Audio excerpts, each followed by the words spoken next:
Hello mga idol, welcome back to my channel. Ang gagawin ko naman ho ngayon mga idol gagawa ako tawag dito sa amin yung bubuho. Ito po mga idol yung nilalagay sa sapa para makakuha ho ang tawag dito sa amin yung kasili at saka yung tawag dito sa amin mga idol urang. Hindi ko ho alam mga idol kung anong tawag nito sa inyo, pero dito sa amin ang tawag dito bubo. Ang ginagamit dito mga idol yung tawag dito sa amin yung banban. Yun po yung ginagamit paggawa nito. Medyo pahirapan ho mga idol ang paggawa nito kasi nga talagang mag-iingat ho sa pag ganito dahil medyo matalim ho yung mga gilid nila mga idol. Ang ginagawa nga po palang pain nito mga idol yung niyog ho mga idol. Sana tapusin niyo hong panoorin ito mga idol. Maraming salamat po.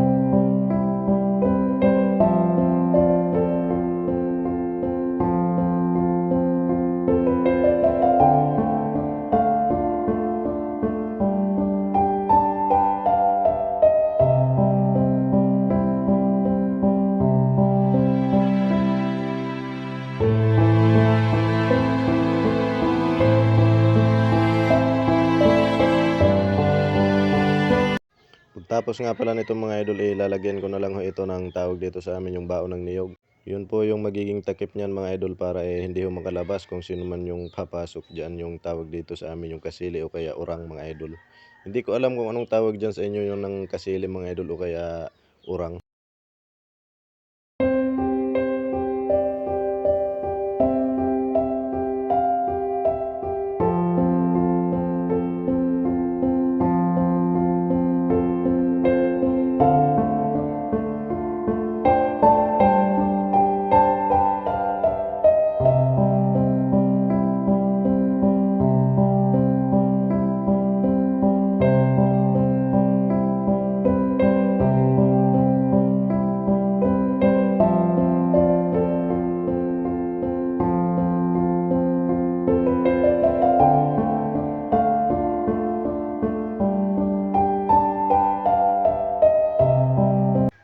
Maraming salamat po sa inyong panonood mga idol. Pa-share naman po mga idol at pa-react na rin ho. At syempre payakap na rin ho mga idol. Maraming salamat po sa inyong walang sawang suporta.